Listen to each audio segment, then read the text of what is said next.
नमो अर्हन्ताणं नमो सीताणं नमो अव्यरियाणं नमो वज्रायाणं नमो लोये केशवसाहुं। हाँ, पंकज भाई मंगलाचरण करशो। हम्म। મારી પાસે પુસ્તક નથી દીધી, શાસ્ત્ર નથી अच्छा, આવી ओके અર્જુનના. Okay okay okay. हाँ, गिरीश भाई।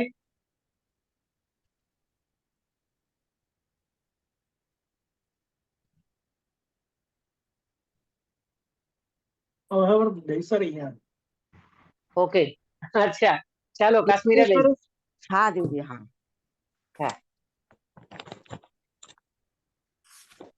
मंगलमय मंगल कर वीतराग विघ्न नमो ताई जाते भय अरहंतादिमा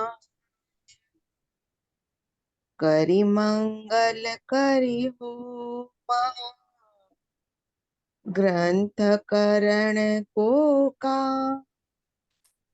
जाते समाज सब पावे निज पदरा मिथ्या भाव अभाव से जो प्रगटे निज भाव सो जयवंत रहो सदा यही है मोक्ष उपाय यही है मोक्ष उपाय।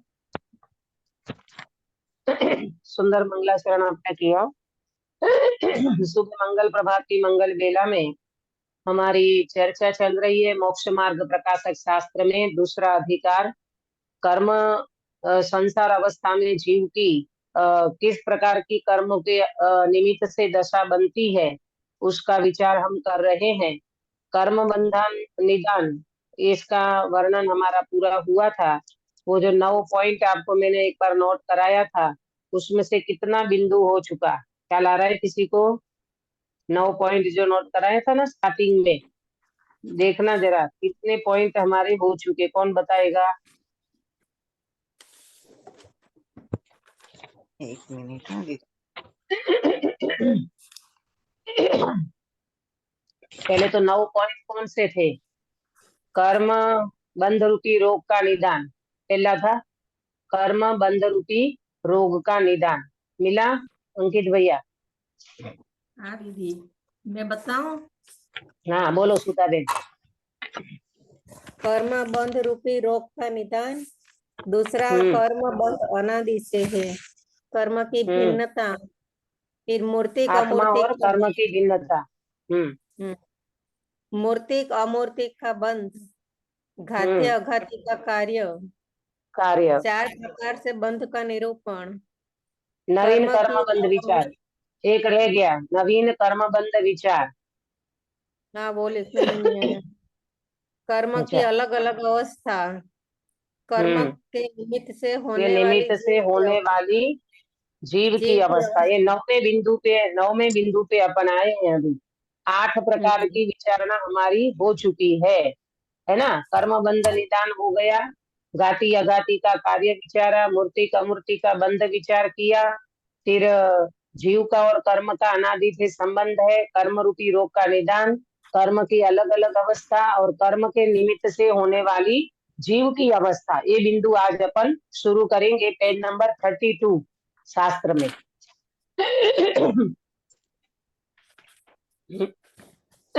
मिला सभी को? कर्म बंधन रूप रोग के निमित्त से होने वाली जीव की अवस्था, पेज नंबर 32 शास्त्र में। चलो शुरू करते हैं। इस कर्म बंधन रूप रोग के निमित्त से जीव की कैसी अवस्था हो रही है तो कहते हैं। ऐसा क्यों कहा? कि कर्म बंधन से जीव की अवस्था ऐसी क्यों होती है? क्योंकि कर्म और आत्मा के बीच में निमित्त नैमित्तिक संबंध है। कौन सा? निमित्त नैमित्तिक संबंध होने के कारण जीव और कर्म के साथ इस प्रकार की दशा बनती है। देखो ना, जैसे लोक व्यवहार में भी अपने को कोई रोग होता है तो शरीर पे उसका इफेक्ट आता है ना, और शरीर के साथ आत्मा भी कमजोर पड़ता है। निमित्त नैमित्तिक संबंध होने के कारण बहुत वेदना हो, बहुत पीड़ा हो, जलन होती हो, किसी भी प्रकार का कोई भी प्रॉब्लम होता है तो जीव भी उसमें इन्वॉल्व होता है, तो उसको भी इस प्रकार की पीड़ा का वेदन होता है। होता तो ज्ञान का वेदन है, परंतु जीव अभी उतने प्रकार से कैपेबल नहीं हुआ ना। मुनिरा जैसी दशा आ जाए तो वाघ शेर फाड़ के खा जाए, कोई प्रॉब्लम नहीं, हम तो केवल ज्ञान ले लेंगे, भैया तुम तुम्हारा भोजन करो, हम हमारा अतीन्द्रिय भोजन करेंगे। प्रभु लेकिन वो दशा नहीं है ना। तो निचली भूमिका में कर्म के उदय के निमित्त से जीव की कैसी दशा बनती है, ये बात अभी पंडित साहब यहाँ पर समझाने वाले हैं। देखो 32 नंबर पेज पे आगे चर्चा चलेगी। ज्ञानावरण, दर्शनावरण, कर्मोदय जन्य अवस्था, इसके साथ जीव की कर्म के साथ कौन कैसी दशा बनती है, इसका विचार अभी यहाँ अपने को करना है। ज्ञानावरण, दर्शनावरण, कर्मोदय जन्य अवस्था, ये पहले दो कर्म को लिया है, ज्ञानावरणीय और दर्शनावरणीय। इसमें जीव की अवस्था कैसी बनती है, देखो पंडित साहब का गजब का चिंतन मैं अभी आपको बताऊंगी। प्रथम तो इस जीव का स्वभाव चैतन्य है, वह सबके सामान्य विशेष स्वरूप को प्रकाशित करने वाला है। जो उनका स्वरूप हो वैसा अपने को प्रतिभासित हो, उसी का नाम चैतन्य है। गजब की बात कर दी पंडित साहब ने यहाँ पर कि प्रथम तो इस जीव का स्वभाव चैतन्य है। कर्म की बात नहीं करी, कर्म का स्वरूप बताएंगे, कर्मोदय जन्य अवस्था बताएंगे, जीव को उससे क्या प्रॉब्लम हो रही है वो भी बताएंगे, पर उससे पहले सबसे पहले अपना स्वभाव बताते हैं कि जीव का स्वभाव कैसा है।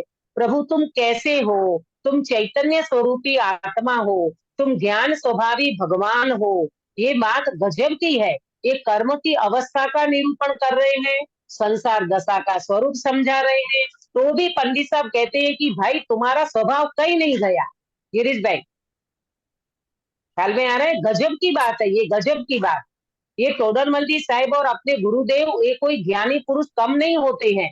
वो हाईलाइट किसको करते हैं? अपन कहते हैं आज तो नींद नहीं आई, आज तो मुझे बहुत प्रॉब्लम हो गई, आज तो मुझे ये तकलीफ हो गई, वो तकलीफ हो गई, मैं क्या करूं, मैं क्या करूं।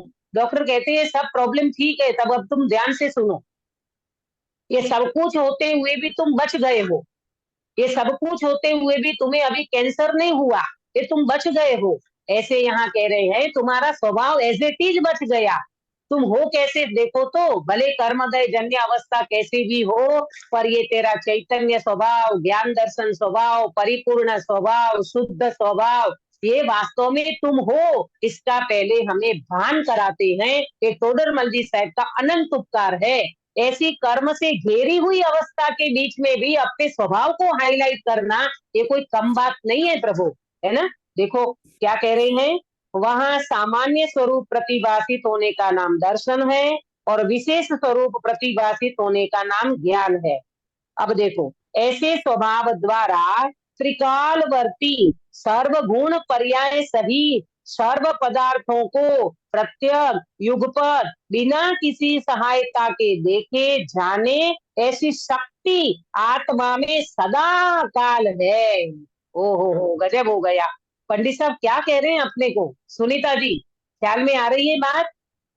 हाँ क्या कह रहे हैं पंडित साहब अपने को? देखो तो सही। अरे अपन जरा से उदय में घबरा जाते हैं, जरा सी तकलीफ में अपन घबरा जाते हैं। यहाँ पंडित साहब कहते हैं भाई तुम्हारा स्वभाव देखो कैसा, केवली भगवान जैसा स्वभाव बता दिया, ऐसी शक्ति बता दी, ऐसा स्वभाव बता दिया। नोट करना इन बात को आप अपनी कॉपी में बिल्कुल, कि कैसा है मेरा स्वभाव। ये कैसा है मेरा स्वभाव। देखो पंडित साहब ने कितनी गजब की बात बता दी। कहते हैं 5 बातें बताई। नंबर 1 अपना स्वभाव कैसा है, नोट करना, त्रिकालवर्ती, कैसा हूं मैं, त्रिकालवर्ती, तीनों काल में मेरा ज्ञान स्वभाव एज इट इज मौजूद है। अपने स्वभाव की महिमा आना चाहिए प्रभु, ऐसा त्रिकालवर्ती, तीनों काल में रहने वाला।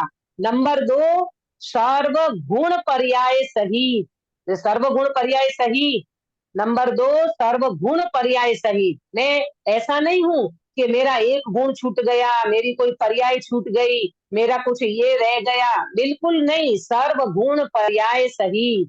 नंबर 3, सर्वगुण पर्याय सहित। नंबर 3, सर्व पदार्थों को, वाह प्रभु, सर्व पदार्थों को जान सकूं, ऐसा मेरा स्वभाव है। बोले हाँ, तुम सर्व पदार्थों को जान सको, ऐसा तुम्हारा स्वभाव है, ऐसी तुम्हारी शक्ति है।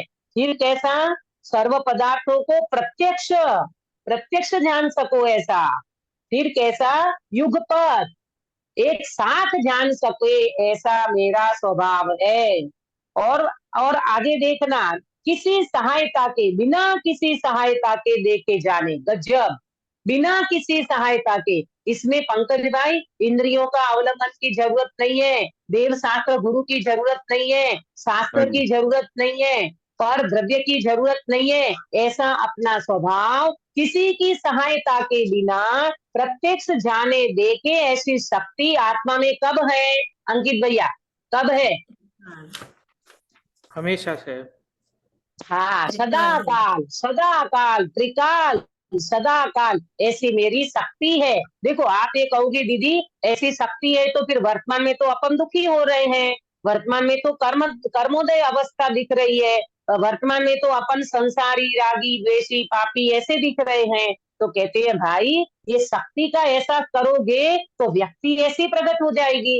ये शक्ति का एहसास नहीं कर रहे हैं ना, तभी तो अपनी ये हालत हो रही है, तभी तो अपनी ये दशा बन रही है, तभी तो अपनी अवस्था में तकलीफ हो रही है। ऐसे स्वभाव का स्वीकार करना, तो ये शक्ति तुम्हारी पर्याय में व्यक्त हो जाएगी, प्रकट हो जाएगी। बिल्कुल टेंशन करने की बात नहीं है। ऐसे स्वभाव का, ऐसी शक्ति मेरे में त्रिकाल मौजूद है। मुझे तो ये पढ़ करके इतना बहुमान आया पंडित साहब का कि कैसा स्वभाव दिखा रहे हैं। अब बात बताएंगे, देखना, अभी अपन पढ़ेंगे ना, मति ज्ञान की पराधीन प्रवृत्ति, उससे बहुत कुछ बताएंगे पंडित साहब। लेकिन इससे पहले अपना स्वभाव का भान करा दिया, अपनी शक्ति का एहसास करा दिया, अपने स्वभाव का एहसास करा दिया। ये सब कुछ होते हुए भी तुम्हारे स्वभाव में कोई रंच मात्र भी फर्क नहीं पड़ा, चाहे तुम निगोद में हो, चाहे तुम कहीं पर भी हो, तुम्हारे स्वभाव में, शक्ति में कुछ फर्क नहीं है। वो एज इट इज रहने वाला चैतन्य तत्व है।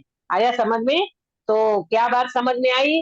मेरा स्वभाव चैतन्य स्वरूपी है और मैं चैतन्य स्वरूपी भगवान आत्मा सामान्य विशेष स्वरूप भगवान आत्मा हूँ। सामान्य माने दर्शन और विशेष माने ज्ञान, सामान्य माने देखना और विशेष माने जानना। ज्ञान को विशेष कहते हैं और दर्शन को सामान्य कहते हैं। ज्ञान माने जानना और दर्शन माने देखना, बराबर? इतना सभी को समझ में आया? और फिर कैसा है मेरा स्वभाव, कैसी है मेरी शक्ति? तो बोलते त्रिकालवर्ती, सर्व पदार्थों को द्रव्य गुण पर्याय सहित, युग पर प्रत्यक्ष, सबको तीन एक समय में और किसी भी सहायता के बिना जान सके, ऐसा मेरा स्वभाव है। काश्मीरा बेन, एक बार बोलोगे? ये 5 पॉइंट जो नोट कराया, एक बार बोलोगे कैसा है स्वभाव अपना? हाँ दीदी, बोलिए। त्रिकालवर्ती मतलब तीनों काल में रहने वाला। बहुत बढ़िया। फिर दूसरा है सर्वगुण पर्याय सहित। हाँ, सर्व गुण पर्याय सहित, कोई एक पर्याय, देखो अपन पर्याय पे रोना रोते हैं, यहाँ कहते हैं सर्व गुण पर्याय सहित तुम्हारा स्वभाव है। फिर सर्व पदार्थों को प्रत्यक्ष जान सकूं, ऐसा हूं मैं। सर्व हाँ, पदार्थों सर्व पदार्थों को युगपत प्रत्यक्ष, बिना किसी सहायता के, किसी का अवलंबन, आधार, अपेक्षा कुछ भी नहीं, न देव शास्त्र गुरु, न कि कोई पर द्रव्य, न सदगुरु, किसी की भी जरूरत नहीं है। ऐसा मेरा स्वभाव, ऐसी मेरी शक्ति तीनों काल में एज इट इज मौजूद है। वो मैं चैतन्य स्वभावी आत्मा हूँ। ये सुनकर के एकदम खुश हो जाओ। कभी आप पराधीनता महसूस नहीं करना, ये सत्संग बंद हो जाएगा, कोई हमें पढ़ाएगा नहीं, कोई हमें समझाएगा नहीं तो हमारा क्या होगा। अरे कोई जरूरत नहीं है प्रभु, ये समझाने वाले समय पे मिल भी जाते हैं, फिर भी आपका जो स्वभाव है ना वो एज इट इज रहने वाला है। और हमेशा व्यक्ति को आश्रय तो अपना होता है, पर के आश्रय से कोई व्यक्ति आगे नहीं बढ़ सकता। अपन बोलते ना आप कमाई बाप कमाई नहीं, आप कमाई सर्वश्रेष्ठ होती है ना। इसी तरह आप कमाई का मतलब अपना स्वभाव, अपनी शक्ति, अपना त्रिकाल स्वभाव एज इट इज है, उस स्वभाव को यहाँ पंडित साहब ने याद कराया। अब परंतु कह करके वर्तमान कंडीशन बता रहे हैं, वर्तमान स्थिति बता रहे हैं कि कर्म के निमित्त से तुम्हारी क्या दशा बन रही है। देखो जैसे बोलते ना कि मैं तो निरोगी हूँ, अरे थोड़े दिन पहले तो मेरी तबीयत इतनी अच्छी थी कि मैं मतलब इतना वॉकिंग, इतना खाना पीना, इतना सब कुछ, काम धंधा, ये व्यापार धंधा सब कुछ करता था, और पता नहीं अचानक क्या हो गया। तो कहते हैं कि तुम्हारा शरीर का क्या बोलते, तंदुरुस्ती तो अच्छी थी, तो फिर कर्म का उदय भी तो आ सकता है ना, असाता का उदय आ सकता है। तो अब असाता के उदय में रोग जब आ गया तब तो शरीर में क्या क्या प्रॉब्लम हुई वो भी अपन फील करते हैं, और इनसे पहले मेरी तबीयत कैसी अच्छी थी, मैं कैसा तंदुरुस्त व्यक्ति था, वो भी फील करते हैं। दोनों अवस्था को सामने रख करके पेशेंट फील करता है। यहाँ पर पंडित साहब वो ही बताते हैं, तुम्हारा त्रिकाल स्वभाव हमने जो बताया वो तो तुम्हारा एज इट इज है। अब उनके सामने वर्तमान में क्या दशा बन रही है, ये दशा पंडित साहब सामने रखेंगे। अब पढ़ते हैं। परंतु, ये पंडित साहब का परंतु गजब का है। परंतु अनादि ही से ज्ञानावरण दर्शनावरण का संबंध है। ये कौन सा संबंध है? ये कौन सा संबंध है ज्ञानावरणीय दर्शनावरणीय का आत्मा के साथ? सुनीता जी। एक क्षेत्र होगा। हाँ, एक क्षेत्रावगा और निमित्त नैमित्तिक। एक क्षेत्रावगा तो है, पर कर्म और आत्मा के साथ निमित्त नैमित्तिक संबंध समझना, ये तादात्म्य संबंध नहीं है, ये कोई ज्ञान जैसा आत्मा के साथ संबंध नहीं है। तो अब क्या होता है, उसके निमित्त से इस शक्ति का व्यक्तपना नहीं होता। ओ ऐसी शक्ति होते हुए भी इस शक्ति का व्यक्तपना नहीं होता, तो अपने को ये नहीं लगता, अपने को ये फील नहीं होता प्रेमलता जी कि ये कर्म तो बहुत जब्बर है भाई, ये कर्म तो बहुत बलवान है, हमारी शक्ति को व्यक्त करने नहीं देता। बोलो प्रेमलता जी, ऐसा फील होता है कि नहीं? होता है ना दीदी। होता है ना। हाँ, यही तो कमजोरी है, ये फील होता है, यही तो कमजोरी है। अरे नहीं नहीं, ये कर्म, गुरुदेव तो मालूम ये बोलते थे, कर्म विचारे कौन भूल मेरी अधिकाई, अग्नि सहे गन गात लोह की संगति पाई। और अग्नि ने लोहे का संग किया तो उसको पीटना पड़ता है। इसी तरह ये जीव ने परद्रव्य का लक्ष्य किया, परद्रव्य का संग किया तो पीटना पड़ता है, तो कर्म आते हैं। अरे तुम ईमानदारी से अपने स्वभाव में रहो, कर्म की कोई ताकत नहीं है तुम्हारे अंदर में एंट्री कर सके। ये कमजोरी जीव की है, तो ऐसी दशा भी बनती है। बोलो पंकज भाई। हाँ जी, हाँ। है ना, गलती किसकी है, जीव की के कर्म की? जीव की गलती है। जीव की गलती है, जीव की गलती है। तो कहते हैं कि अनादि से भले इसका निमित्त नैमित्तिक संबंध है ना। अब यहाँ पर एक बात और ध्यान रखना काश्मीरा बेन, ये कर्ता कर्म संबंध नहीं बता रहे हैं, यहाँ निमित्त नैमित्तिक संबंध बताए। अगर कर्ता कर्म संबंध होता तो क्या होता? तो भी कर्म ही कर्ता हो जाता है ना, वो तो हाँ, फिर तो कर्ता कर्म संबंध से तो आप बिल्कुल छूट ही नहीं सकते। वो तो मैं करता और मैं ही कर्म, मैं करने वाला और मेरा ही कार्य, ये कर्म ही मेरा कार्य है। नहीं प्रभु नहीं, ये तो निमित्त नैमित्तिक संबंध है। और निमित्त नैमित्तिक संबंध है, इसका मतलब ये कोई ज्यादा निमित्त माने अकर्ता। अपन कई बार समय सारणी में पढ़ चुके हो आप लोग, निमित्त माने अकर्ता। निमित्त उपादान में मैंने पढ़ाया था, निमित्त माने निमित्त कारण उपादान कारण। निमित्त कारण तो मात्र हाजिर होता है, उपादान कारण में कार्य बनता है। तो निमित्त माने बिल्कुल कोई तकलीफ वाला काम नहीं है। फिर भी जीव जब अपने स्वभाव को नहीं पहचानता है तो कैसी दशा बनती है, सो सुनो। देखो, परंतु अनादि ही से ज्ञानावरण दर्शनावरण का संबंध है, उसके निमित्त से इस शक्ति का व्यक्तपना नहीं होता। मुझे कौन बताएगा कि ज्ञानावरणीय से क्या व्यक्त नहीं होता और दर्शनावरणीय से क्या व्यक्त नहीं होता? हाँ, ज्ञानावरण गिरीश से भाई। ज्ञान ज्ञान व्यक्त नहीं होता और ज्ञान दर्शन पे से आभार। अनंत सुख व्यक्त नहीं होता। बहुत बढ़िया। सुख अनंत सुख मान अनंत केवल दर्शन, ज्ञानावरण से केवल ज्ञान और दर्शनावरण से केवल दर्शन, बराबर। ये पूर्ण स्वभाव है ना जीव का, तो वे वो व्यक्त नहीं हो पाता। तो ठीक है, नहीं हो पाता तो अब क्या करें? तो बोले कुछ नहीं, आप अपने स्वभाव की दृष्टि करो। स्वभाव की दृष्टि करोगे तो ये सब कुछ प्रकट हो जाएगा। देखो आगे पढ़ते हैं। उन कर्मों के क्षयोपशम से किंचित मति ज्ञान श्रुत ज्ञान पाया जाता है और कदाचित अवधि ज्ञान भी पाया जाता है, अचक्षु दर्शन पाया जाता है और कदाचित चक्षु दर्शन और अवधि दर्शन भी पाया जाता है।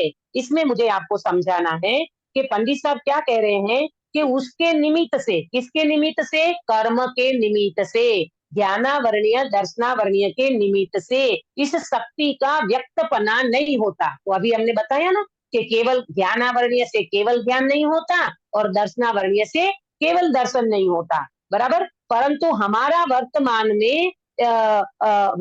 में हमारा क्षयक्षम चल रहा है कि नहीं चल रहा है? आपको पता है, मैंने पहले आपको इसी में नोट कराया था कि ज्ञान की दो दशा बनती है। कौन सी ज्ञान की दो दशा बनती है? कोई कौन बताएगा सभा में से? ज्ञान की दो अवस्था बनती है। मति ज्ञान और श्रुत ज्ञान। वो तो ज्ञान है, लेकिन दशा क्या बनती है ज्ञान में? मति ज्ञान श्रुत ज्ञान में क्या दशा बनती है?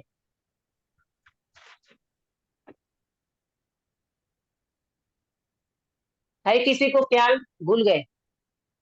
दो दशा ये है, एक उदयजन्य अवस्था, एक क्षयक्षमजन्य अवस्था। अच्छा। मैंने आपको पहले एक चार्ट बना करके भेजा था ना, उसमें हमने नोट कराया था कि ज्ञान की दो दशा बनती है। एक उदय, ज्ञान का उदय होता है तो व्यक्ति को ज्ञान नहीं होता। ज्ञानावरणीय कर्म का उदय चल रहा है तो व्यक्ति भूल जाता है, याद नहीं रहता, विस्मरण हो जाता है, इसको कहेंगे उदय, ज्ञानावरणीय कर्म का उदय। और क्षयक्षम में क्या होगा गिरीश भाई? क्षयक्षम में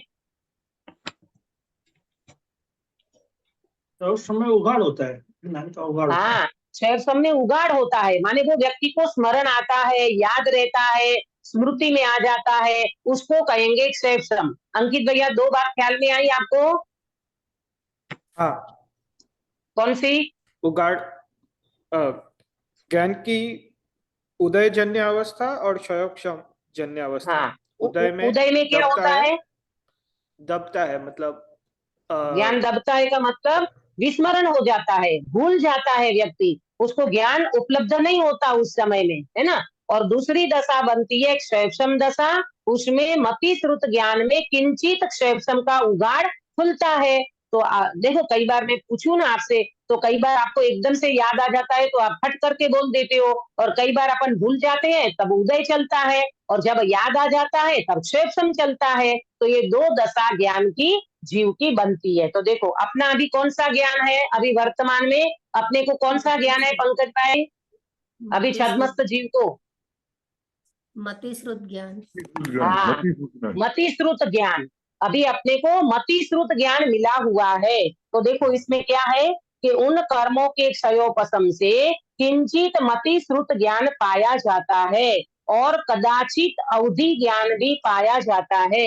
ये तीन शब्द आप नोट कर लेना, किंचित, कदाचित और कथनचित।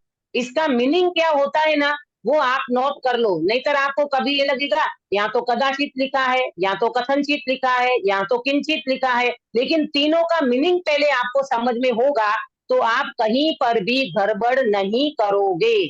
पहले लिखो किंचित। किंचित का मीनिंग कौन बताएगा? कभी कभी।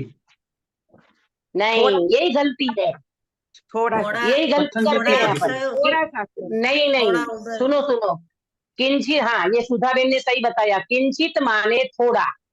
किंचित माने कभी कभी नहीं कह सकते गिरीश भाई, बराबर आया समझ में? किंचित माने थोड़ा, अल्प, फिर दूसरा आया कदाचित। कदाचित का मीनिंग कभी कभी। क्यारे कौन बताए? कभी कभी हाँ कभी हाँ, बहुत बढ़िया। कदाचित माने कभी, कभी कभी होता है ना कदाचित। और कथनचित माने कभी ज मतलब क्यारेक આપણે કહીએ ને ક્યારેક જ मतलब कब नहीं नहीं नहीं नहीं, वो तो दोनों एक हो गया। कथनचित और कदाचित दोनों एक नहीं करो।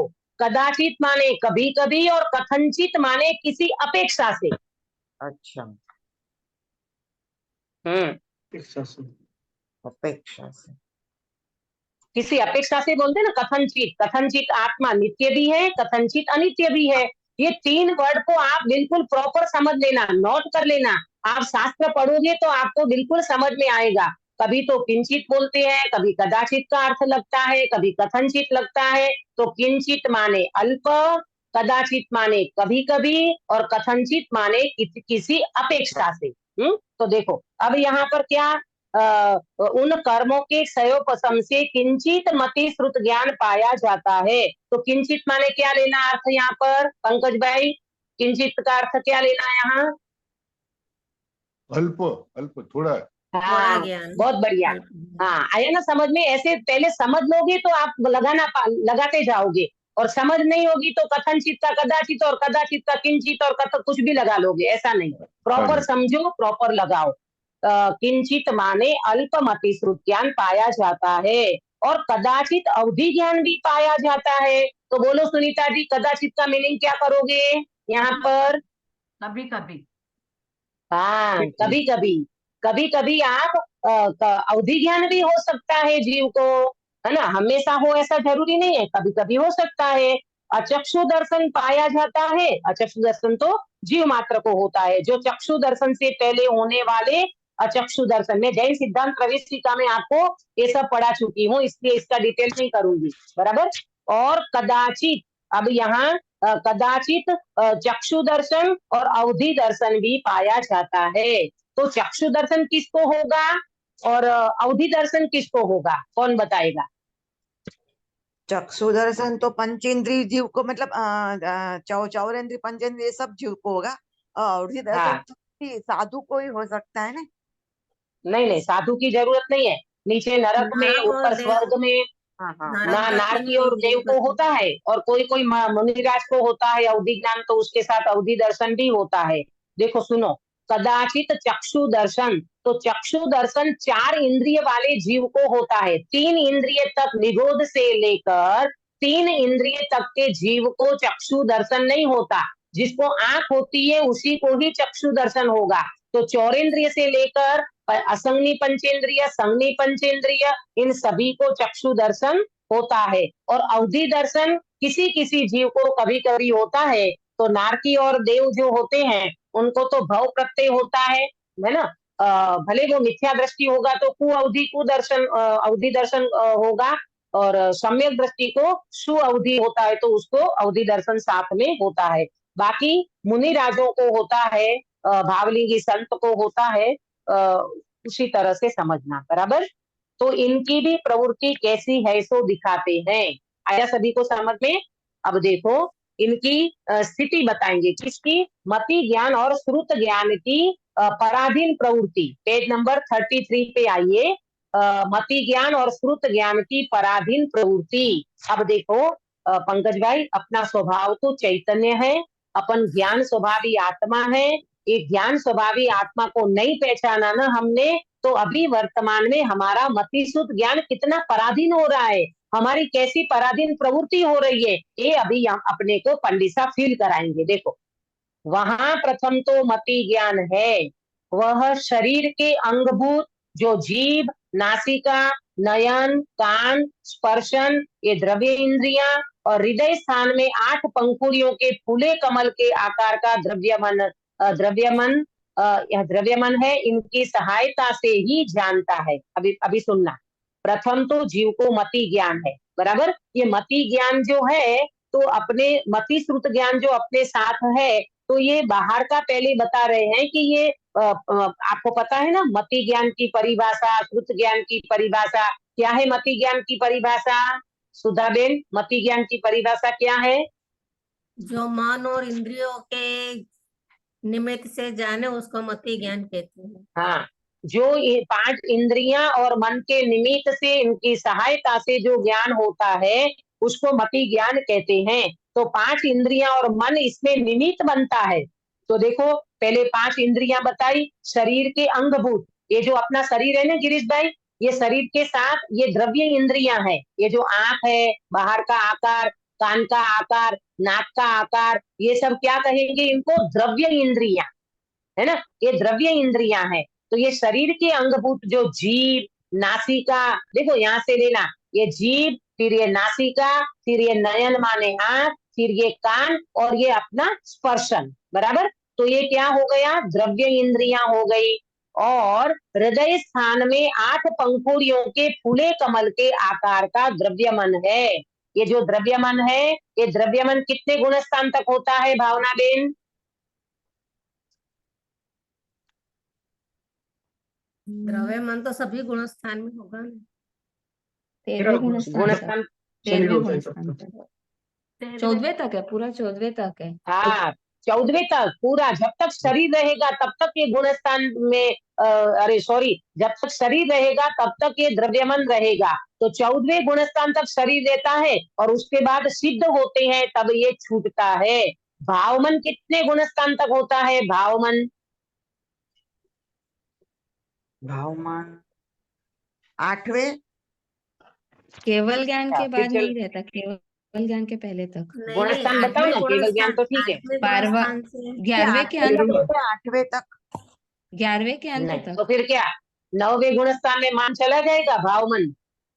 11वें तो के क्या अंत तक। भावमन, सुनो, भावमन गया फिर तो केवल ज्ञान होना चाहिए। मन का उपयोग ही नहीं हो तो केवल ज्ञान होना चाहिए। सुनो बराबर, प्रॉपर सुनो, प्रॉपर नोट करो। 1 से 12वें गुणस्थान तक भावमन रहता है और 1 से 14वें गुणस्थान तक द्रव्यमन रहता है। ये बात को प्रॉपर समझना। जब तक छद्मस्त अवस्था है तब तक भावमन रहेगा, रहेगा और रहेगा। भले वो श्रेणी में जीव क्यों ना हो तो भी मन रहता है। 13वें गुणस्थान में जब जीव केवल ज्ञान को प्राप्त करता है तब फिर मन का उपयोग नहीं होता, भावमन का। भावमन रहता ही नहीं है फिर तो, है ना। हाँ चलो, वो यहाँ सबको समझ में आया। द्रव्यमन 1 से 14वें गुणस्थान तक और भावमन 1 से 12वां, क्योंकि छद्मस्त जीव है ना, छद्मस्त जीव की दशा 12वें गुणस्थान तक रहती है और 13वें गुणस्थान में वो जीव केवल ज्ञान को प्राप्त करता है, फिर भावमन का कोई काम नहीं रहता। देखो तो क्या बात चली कि द्रव्य इंद्रियां बताई, 5 द्रव्य इंद्रियां और 6ठा मन।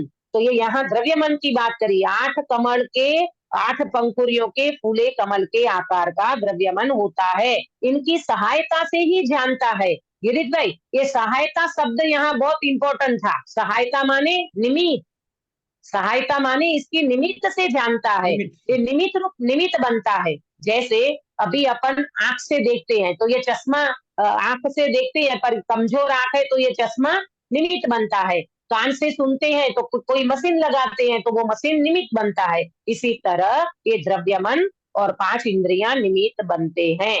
देखो आगे, जैसे जिसकी दृष्टि मंद हो, अभी सुनना, ये मति श्रुत ज्ञान की पराधीन अवस्था कैसी है, हमारी इंद्रियां किस प्रकार से हमें कमजोर पड़ जाती है तो कैसी कैसी प्रॉब्लम होती है वो सब बताती है।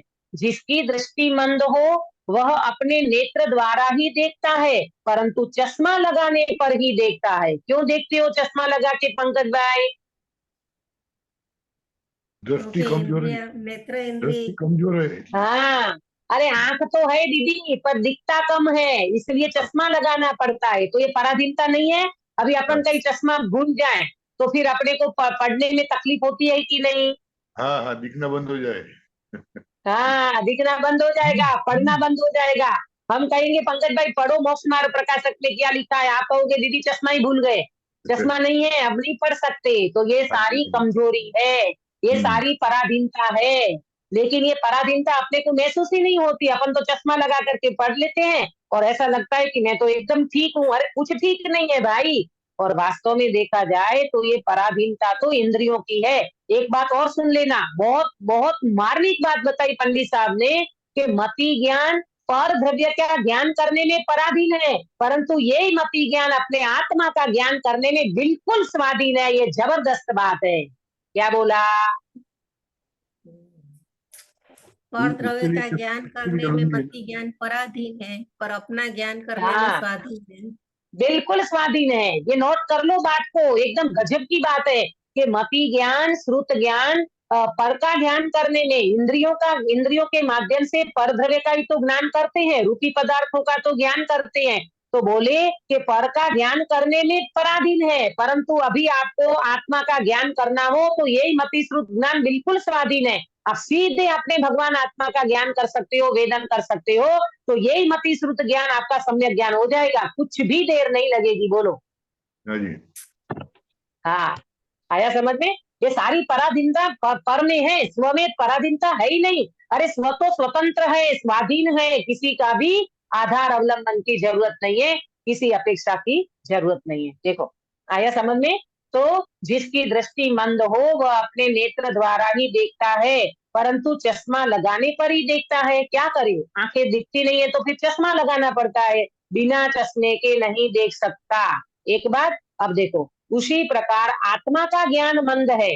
अब आत्मा का ज्ञान भी मंद पड़ता है, वह अपने ज्ञान से ही जानता है, जानता तो अपने ज्ञान से है, भले हमने चश्मा लगाया तो भी अपने ज्ञान से जानता है। अब दूसरी बात करते हैं, परंतु द्रव्य इंद्रिय तथा मन का संबंध होने पर ही जानता है, उनके बिना नहीं जान सकता। जानता भले आत्मा से है, पर ये मतिश्रुत ज्ञान की पराधीनता ऐसी है, आंख नहीं होगी तो दिखेगा नहीं, कान नहीं होगा तो सुनेगा नहीं, जीभ नहीं होगी तो चख नहीं पाएगा, है ना? ऐसी पराधीनता है इस ज्ञान की। क्या करे? देखो, उनके बिना नहीं जानता। तथा जिस प्रकार नेत्र तो जैसे के तैसे हैं, आंख तो एकदम बराबर है, जैसी है वैसी है, परंतु चश्मे में कुछ दोष हुआ तो भी नहीं देख सकता। ये क्या प्रॉब्लम हो गई गिरीश भाई, बताओगे? आंख तो बराबर है, अब चश्मे में क्या तकलीफ हो गई? मैं अगर जो धूल मिट्टी आ गई तो बराबर नहीं दिखेगा। हाँ, बहुत बढ़िया। कि धूल मिट्टी आ गई, क्रैचेस पड़ गए चश्मे में, है ना, कुछ ऊपर नीचे हो गया चश्मे में, कुछ भी प्रॉब्लम आ सकती है ना चश्मे में भी, तो नहीं जान सके। आंख तो बराबर है लेकिन चश्मा ठीक नहीं है तो भी नहीं देख सकता। चश्मा बराबर है, आंख में प्रॉब्लम है तो भी नहीं देख सकता। कितना पराधीन ज्ञान है अपना। अंकित भैया, कुछ फील हो रहा है? हाँ, बहुत कमजोर है ना? है हमारा ज्ञान। हाँ, बहुत ज्ञान कमजोर है बेटा, समझ में आता है। फिर भी आत्मा का ज्ञान करने में अपन सक्षम है, इसलिए चिंता नहीं करना। प्रज्ञा चक्षु, जो जिसको आंख भी ना हो वो आत्मज्ञान कर सकता है कि नहीं? कर सकता सुनीता है, जी, कर सकता है। कर सकता है। हाँ, कर सकता है। जन्मांध व्यक्ति हो, जन्म से किसी को आंख नहीं मिली हो, वो शास्त्र नहीं पढ़ सकता लेकिन आत्मज्ञान कर सकता है। बोलो, आया समझ में? इसलिए ज्यादा टेंशन नहीं लेना, इसको समझ लो और स्वभाव की दृष्टि करना। देखो, क्या कहा? हाँ, परंतु चश्मे में कुछ दोष हुआ तो नहीं देख सकता, अथवा थोड़ा दिखता है या और का और दिखता है। तीन बात नोट करना, तीन बात नोट करना। पंडित साहब ने इसमें तीन बातें बताई है। कुछ दिखता नहीं है, थोड़ा दिखता है, और का और दिखता है, माने कि कुछ का कुछ दिखता है, और का और माने कुछ का कुछ दिखता है। तीन बात इसमें पंडित साहब ने नोट कराई, न बताई कि कुछ दिखता नहीं है, नंबर एक दिखता नहीं है, नंबर दो थोड़ा दिखता है, और नंबर तीन अन्यथा दिखता है। और का और माने अन्यथा दिखता है। ये तीन तीन परिस्थिति बनती है इस जीव को इंद्रिय और मन के निमित्त से जो ज्ञान होता है, उसमें तीन प्रकार की प्रॉब्लम खड़ी होती है।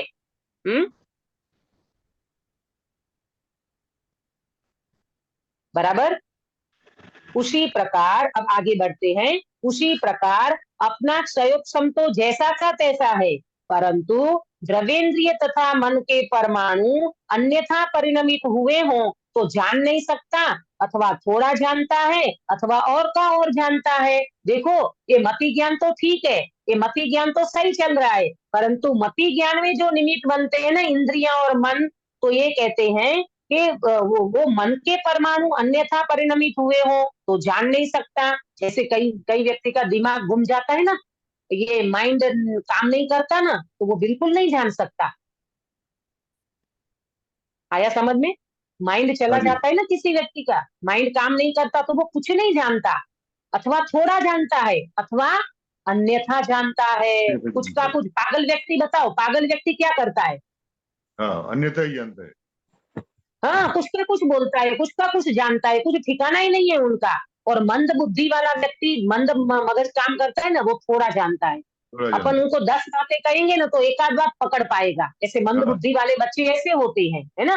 और हम्म। अन्यथा परिणमित हो जाए तो कुछ का कुछ जान ले अथवा और का और जानता है, क्योंकि द्रव्य इंद्रिय तथा मन रूप परमाणुओं के परिणमन को और मति ज्ञान को निमित्त नैमित्तिक संबंध है। वाह।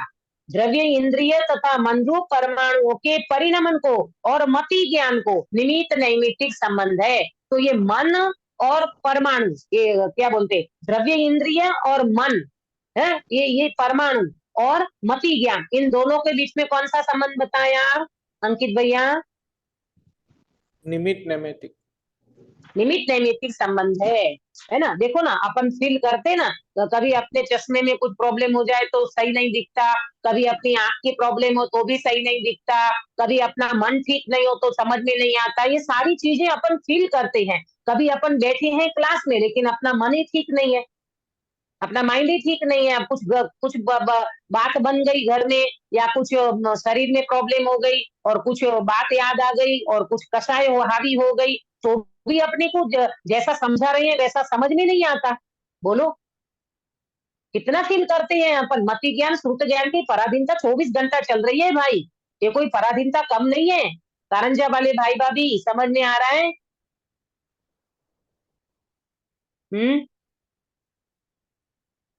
क्या फील करते प्रभु अपन है। और स्वभाव देखो तो इसी समय फिर आप टेंशन में नहीं आना, ओ भगवान दीदी फिर तो हमारा कब कल्याण होगा, हम कब आत्मज्ञान कर पाएंगे। कहते आत्मज्ञान में प्रॉब्लम नहीं है, ये पर का ज्ञान करने में तकलीफ है भाई। ये इंद्रियों के माध्यम से रूपी पदार्थों को जानना, इससे प्रॉब्लम है। पर द्रव्य का लक्ष्य करके जो अपन जानना देखना करते उसमें प्रॉब्लम है। आत्मज्ञान में बिल्कुल प्रॉब्लम नहीं है, ये आप बिल्कुल अंदर में मान के चलना। देखो अब पूरा करती हूँ, टाइम समय हो रहा है, फिर कल करेंगे चर्चा।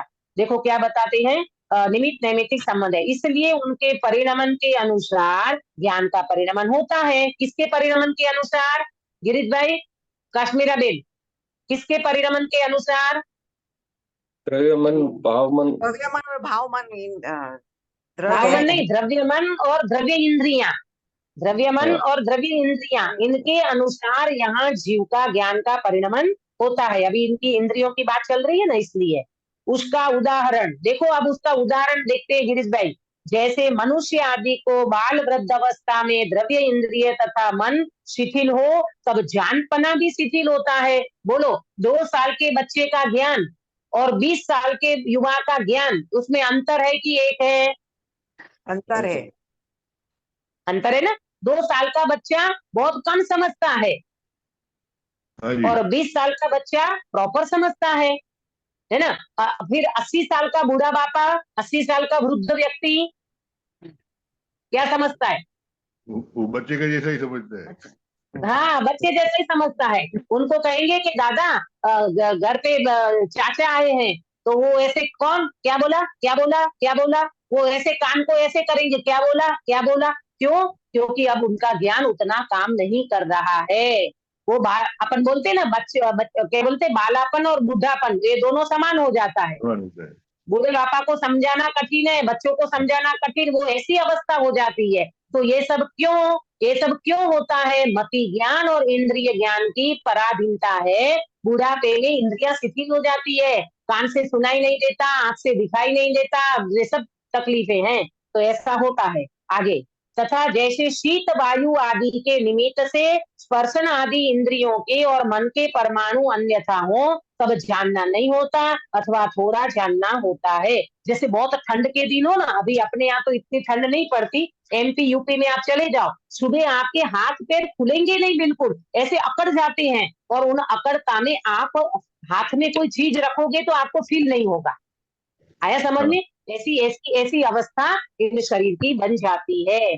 तो इस तरह से कभी थोड़ा जानना होता है, कभी बिल्कुल नहीं होता और कभी अन्यथा होता है। ये हमने इंद्रियों की, ये द्रव्य इंद्रिय और मन की बात करी। अब कल पंडित साहब को बाह्य द्रव्य से बात भी करेंगे कि कैसा बाह्य द्रव्यों के साथ भी अपना निमित्त नैमित्तिक संबंध कैसा है। ऐसी चर्चा पंडित साहब कल बताएंगे, हम कल उनकी चर्चा करेंगे। आज आपको क्या समझ में आया?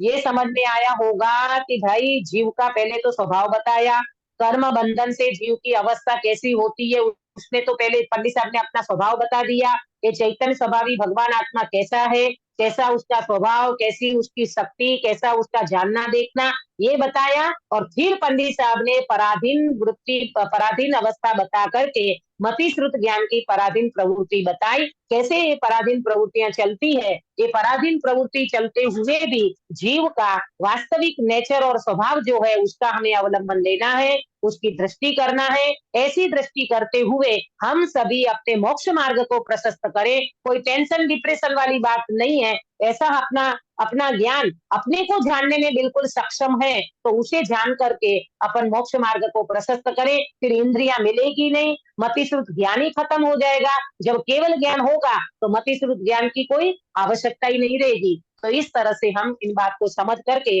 अपने मोक्ष मार्ग को आगे बढ़ाएं, प्रशस्त करें। इस मंगल भावना के साथ बात को विराम देती हूँ।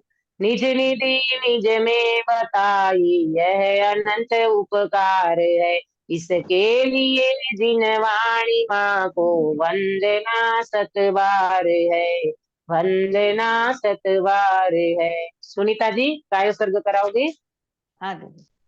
नमो अरियंताणम नमो सिद्धाणम नमो आयर्याणम नमो वचायणम नमो लोये सव्व साहुणम। नमो अरियंताणम नमो सिद्धाणम नमो आयर्याणम नमो वचायणम नमो लोये सव्व साहुणम।